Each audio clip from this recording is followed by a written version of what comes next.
decir, yo me despojo de lo que soy y de lo que tengo por amor. ¿Quién es el principio? Sino que conocemos, o sea, que Él nos... Igualarse o equipararse al poder del Señor en ninguno de sus Y el aspectos. verso lo dice, como Dios.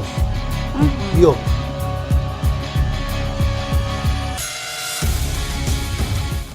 Hola, bienvenido a nuestro programa nuevamente. Nosotros somos los pastores Luis y Corey Gómez. Hoy nuevamente está conmigo pues el pastor. Gracias, Luis, es siempre una maravilla poder compartir contigo el programa. Igualmente, qué gusto poder compartir con ustedes y bueno, quiero decirles, somos los pastores de la iglesia Avance Global, está ubicada ahí en el 12656 Gold Road, Houston, Texas, 77077, si usted está buscando esta dirección, está allí en la zona de Briar Forest y Memorial y fácilmente puede encontrarla allí. También quiero indicarte los teléfonos, son el 713-408-3068. Hay una línea abierta para oración, para comentarios, para cualquier información que requieras de la iglesia. Igualmente, si necesitas más información, sobre todo te recomiendo que vayas a la página de la iglesia o de la página de la pastora Corey Gómez, y ahí vas a encontrar bastante información de todo lo que es la iglesia, y de ahí te va a dirigir a la página de internet de la iglesia, que es la www.globaladvancedchurch.org. Allí puedes conseguir parte de nosotros. Y qué placer poder compartir con ustedes, qué honor poder compartir con ustedes. Así es, Luis, estamos teniendo una serie sumamente interesante. Hemos estado estudiando el personaje de Juan. De hecho, yo tenía personalmente bastante tiempo que no lo estudiaba nuevamente, hace bastante, de hecho es parte de nuestra visión, pero el año 2012 está siendo un año de grandes desafíos y pues reconocer lo que Dios nos ha estado diciendo, pero también retomar verdades que necesitan ser vistas con un nuevo lente. Y este es el caso de Juan el Bautista, y yo sé que para nuestra audiencia estos estudios en estos días están siendo de muchísima bendición y de mucha revelación. De hecho, mi oración es que el pueblo que nos está escuchando pueda ser desafiado para vivir a un nuevo nivel de victoria. Y me gustaba una frase que usabas en estos días y decías, enough is enough, hasta aquí, o sea, ya basta de estar viviendo en mediocridad espiritual, ya basta de estar viviendo en derrota, ya basta de ser un pueblo robado, saqueado por el enemigo.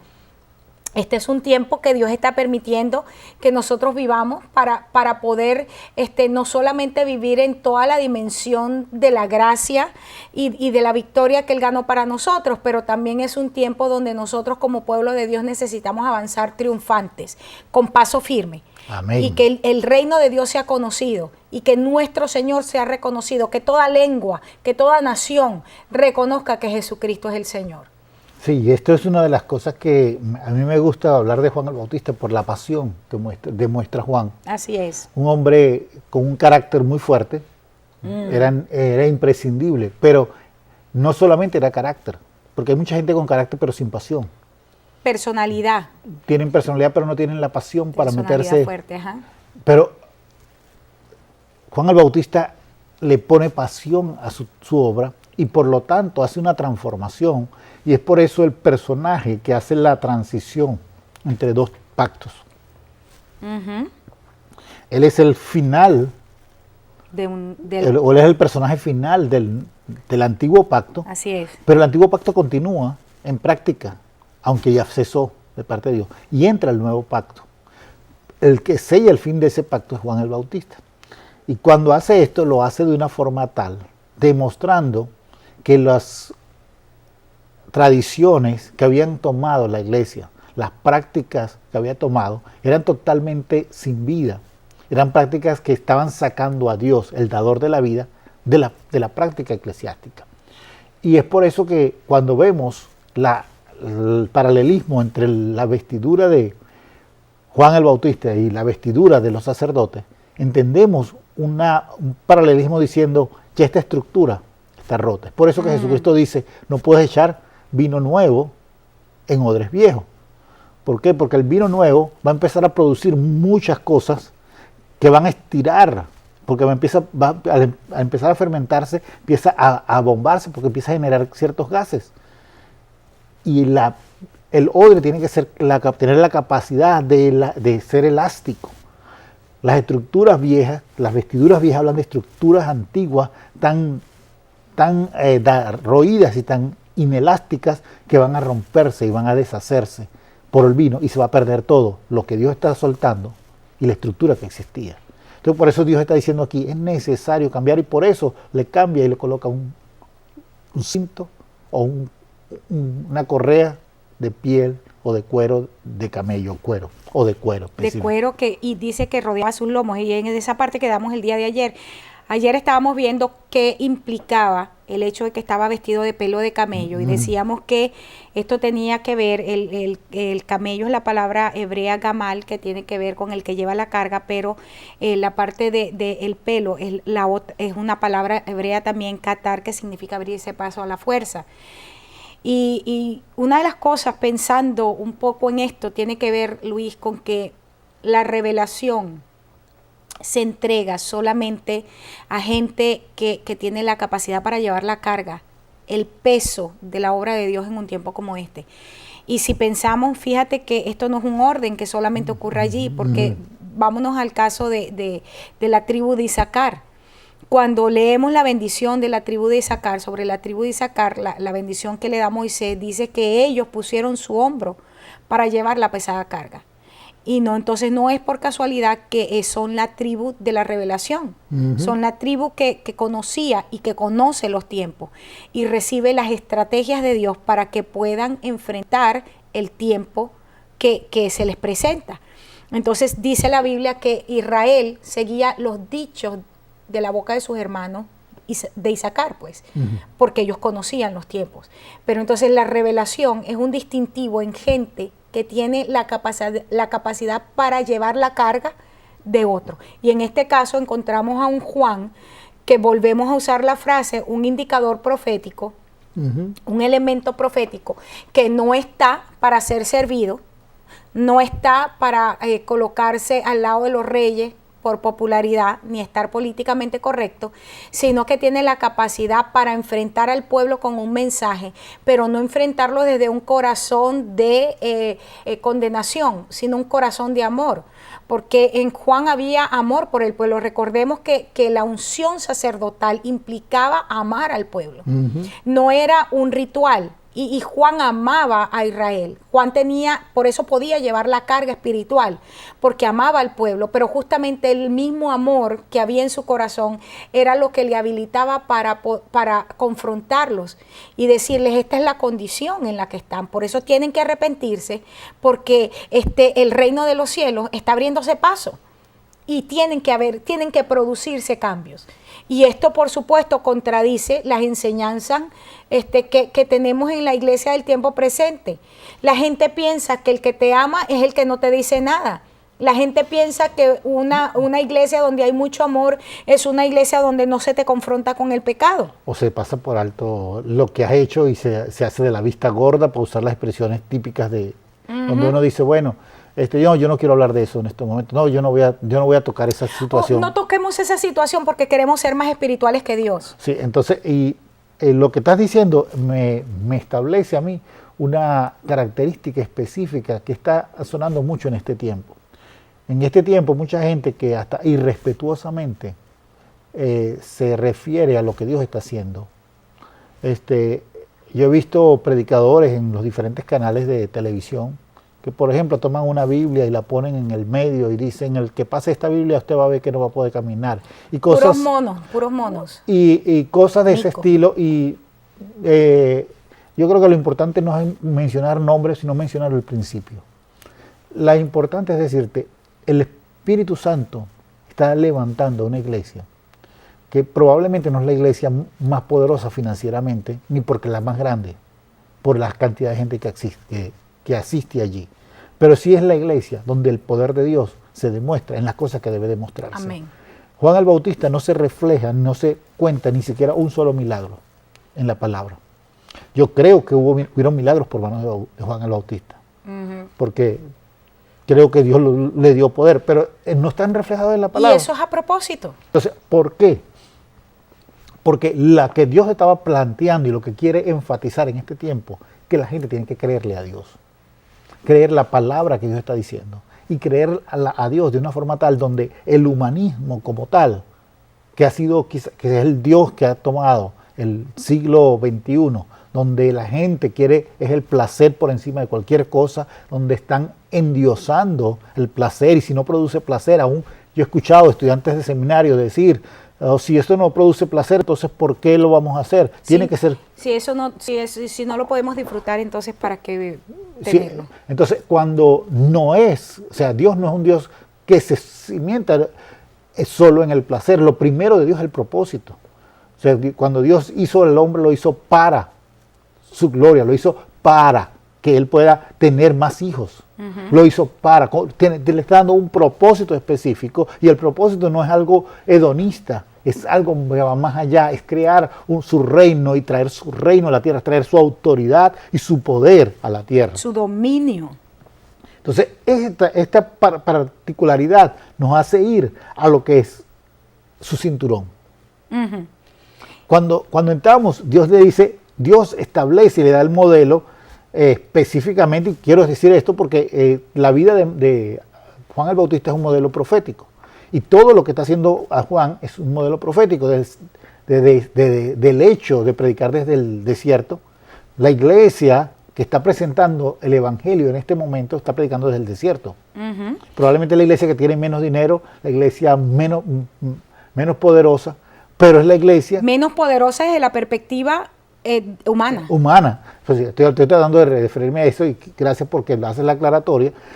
La iglesia que quizás tiene el local menos ostentoso o el local menos llamativo, pero está siendo la iglesia que está presentando la palabra de Dios adecuadamente, y es donde está llegando la gente a ser bautizada y entrando no en los basileos, sino en el basileo, o sea, en el reino de Dios. En Basilea, en el reino de Dios. Él está saliendo de los reyes y reyesitos a entrar al reino de Dios. Y cuando hace esto, está estableciendo que ese cinturón que habla de, yo paso de ser el siervo del mundo a ser siervo.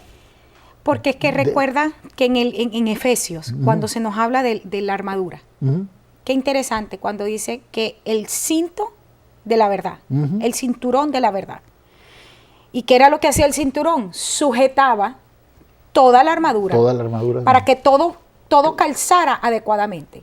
Entonces, ¿qué es lo que está sujetando las cosas que nos estamos poniendo?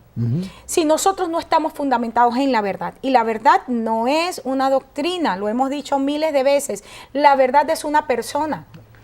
Entonces, cuando estamos hablando del cinturón, es la palabra zugos, por cierto, aquí en el griego, y tiene que ver con servidumbre, ¿sabes? Tiene que ver con una ley o con una obligación. Y también tiene que ver, es interesante, porque la palabra zugos es la misma palabra que traduce en la balanza. Por eso es que estamos hablando entonces de que había un estilo de vida en Juan, que era un estilo de vida que asume, o sea, lo vuelvo a recalcar, el hecho que tú dices que Juan tenía todos estos elementos porque él es un modelo profético. Un modelo profético para la generación de este tiempo. ¿Y qué está hablando? Es que ahora nos vamos a poner todo cinturón de cuero. Ojalá si entendiéramos el principio. Pero lo que en realidad está diciendo es que nosotros necesitamos tomar la verdad como aquello de lo cual nos ceñimos, de lo que nos amarramos, para que todas las cosas entren en su sitio. Amén. Es un estilo de vida fundamentado solamente en los principios de Dios, pero en los principios de Dios que traen la vida de Dios, no en el ritualismo vacío, porque teníamos una iglesia en el tiempo de Juan. En el tiempo de Elías teníamos rituales, pero eran rituales vacíos que estaban, ¿verdad?, sirviendo a los Baales. El cuero es la palabra dermo, que tiene que ver con azotar. Por eso es cuando el mismo apóstol Pablo dice que él ponía su cuerpo en servidumbre, es esta palabra. Él ponía su cuerpo en servidumbre. ¿A qué se refiere? Es que no, ahora nos vamos a dar palos en el cuerpo, como hacen los monjes. No, Lo que tiene que ver es, porque tú acabas de utilizar la frase, o sea, estamos en una sociedad hedonista. El estilo de vida hedonista, y más en Estados Unidos, Dios mío, es increíble que las iglesias estén diseñadas, las congregaciones, para que la gente se sienta bien. La adoración es para que la gente se sienta bien. La predicación es para que la gente se sienta bien. Los asientos es para que la gente se sienta cómoda. El aire acondicionado para que la gente se sienta cómoda. Y nosotros hemos sacado a Cristo del templo de nuestras vidas. Seguimos trayendo el sacrificio una vez al año, o sea, una vez a la semana, igualito que en el tiempo de Juan, pero sin arca. No hay presencia, no hay poder de Dios, no hay vida de Dios y nos quedamos con el ritual. Y aquí está hablando de nosotros decidimos caminar disciplinados en la verdad de Dios. Sí, están así que hay iglesias que hacen los servicios los sábados para que la gente tenga el domingo libre. E inclusive hay iglesias que dicen la única iglesia, la Free Weekend Church, o sea, iglesias que dan totalmente el fin de semana libre. El fin de semana libre. Aquí en Houston tenemos varias. Sí, entonces, hermanos, estamos llegando a un sitio donde Jesucristo no es el centro. Estamos colocando de centro al hombre. Y el grave problema de toda la historia de la iglesia, cuando sacamos a Cristo y colocamos al hombre, nos volvemos una iglesia de la edad de las tinieblas, del oscurantismo. Y necesitamos sacar y que renacer. Por eso este es un tiempo de reforma. Aleluya. El cinturón habla de ese tiempo de reforma donde estamos tomando una decisión personal. Fíjate que esto tiene que ver con un cambio en la forma de pensar. Dice, bueno, si las cosas nos van saliendo bien, las hacemos. No. Mira, es el hecho de que a pesar de que las cosas no salgan bien, las vamos a hacer. A pesar de que la situación te complica, a pesar de las circunstancias, yo lo voy a hacer. Como cuando hay alguien que está en un lecho de muerte, que sabe que le queda poco tiempo de vida. Esa persona, cada día que vive, la vive de una forma diferente. ¿Por qué? Porque decide, si este es mi último día, yo lo voy a vivir a plenitud. Lo voy a vivir a todo lo que dé. Amén. Voy a operar en la bendición que implica que Dios me está regalando este otro día.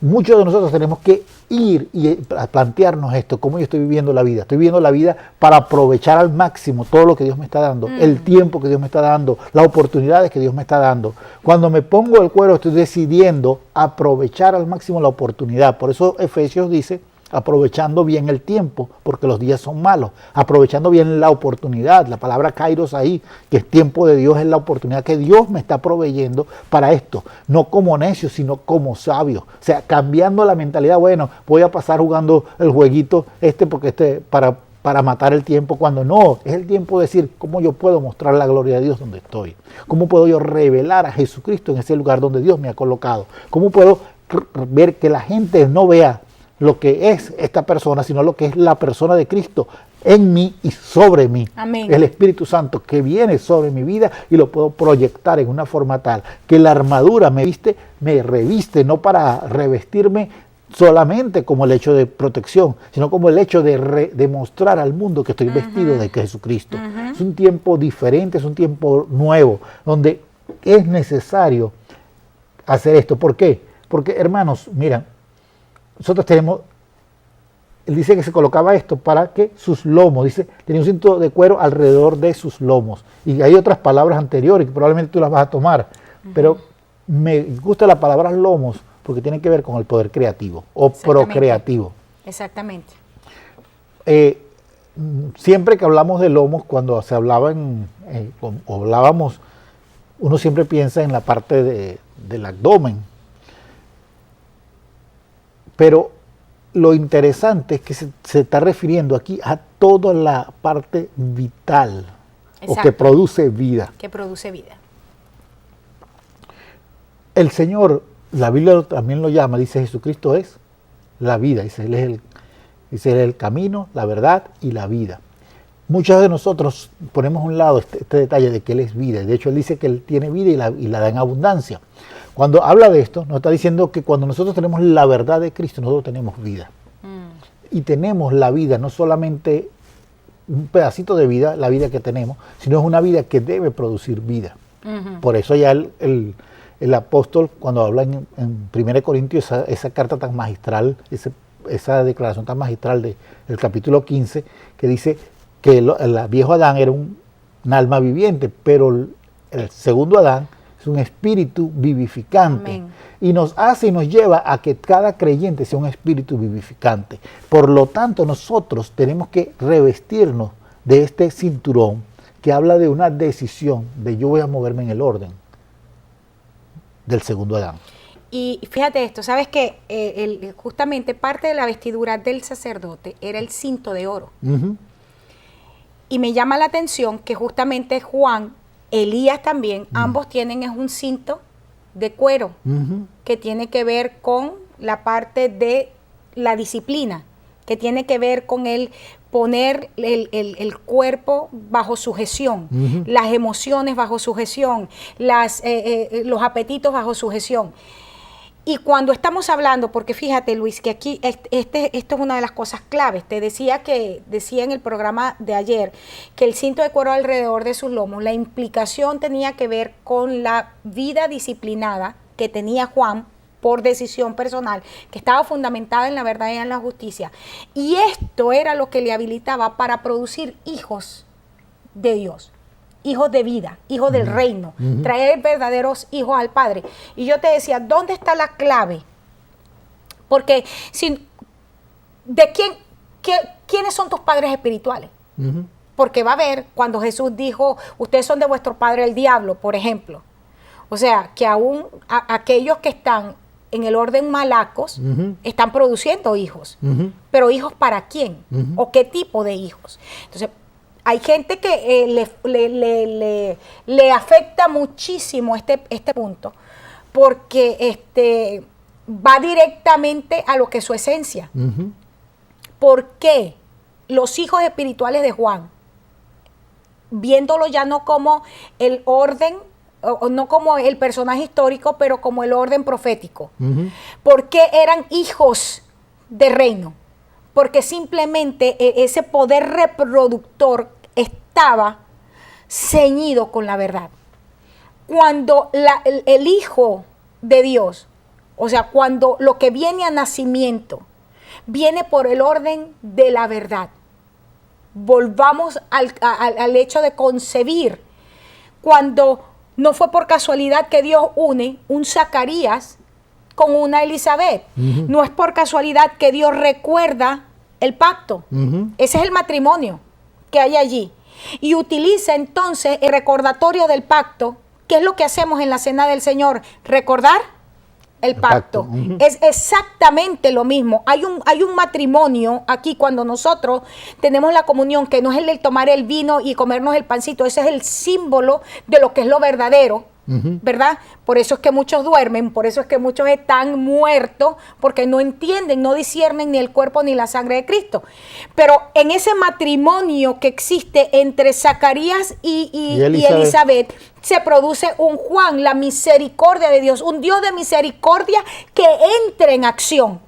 Y es por la misericordia de Dios, por la gracia de Dios. Y entendimos hace 2-3 programas atrás que la gracia no tiene que ver con una habilitación, sino con una persona que se nos entrega para ahora sí ser habilitado, y esa era la persona de Cristo. Entonces, por eso es que el matrimonio, recordar el pacto, produce la gracia. Y la gracia no es mi permiso para pecar. La gracia es la persona de Cristo. Por eso es que cuando yo vivo una vida que niega la eficacia de la verdad, que niega la eficacia de la justicia y de la santidad de Dios, yo estoy negando a la persona de Cristo. No es un asunto de que pásame la mano y entiéndeme, sino que yo he decidido dejar al Señor Jesucristo y no recibirlo en mi vida, ni como mi Señor, ni como mi Salvador, ni como mi nada. Entonces, esto es un asunto de vida o de muerte. Por supuesto, y estamos tocando cuando Juan habla de esto, lo está estableciendo como algo muy complejo, muy difícil, y está diciendo, yo quiero que ustedes vean mi vida, yo quiero que ustedes vean este modelo profético que les está simplemente preparando el camino para que el Señor pueda descender y venir. Y este es un tiempo, o sea, el año 2012 es un año que muchos de los los profetas reconocidos está diciendo, este es un año de gobierno apostólico. Así es. Entonces, como año de gobierno apostólico, tenemos que disponernos a tomar a Juan el Bautista como un modelo específico para la iglesia y empezar a dar una declaración apropiada con lo que el Dios está diciendo, sin miedo, sin temor, aunque esto puede costar la cabeza. Puede costar el 501c3 para algunas iglesias en Estados Unidos, puede costar que cierre de algunos locales, puede costar muchas de estas cosas. ¿Por qué? Porque mucha de la investidura política que está viniendo justamente para acallar la voz de la iglesia, para acallar la voz que clama en el desierto. El año pasado hubo un pastor que quiso quemar un Corán y hasta el presidente lo llamó. Pero Biblias las queman en cualquier parte en el mundo y nadie hace nada. Nadie se ofende. Nadie se ofende. ¿Qué está pasando? Tenemos nosotros que empezar a entender que hay un mover que está tratando de acallar al profeta, la voz profética que Dios ha levantado para este tiempo, para preparar, para allanar el camino que va a traer a Jesucristo. Así es, amén. Wow, ya se nos acabó el tiempo, pero creo que es importante para cerrar este programa, Luis, recalcar el hecho de que el verdadero Hijo de Dios se conoce por su estilo de vida. Amén.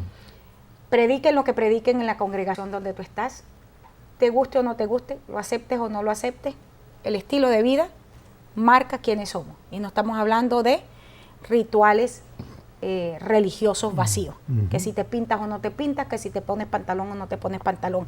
Ese no es el problema. Aquí es un problema de fondo mayor que tenemos en este tiempo.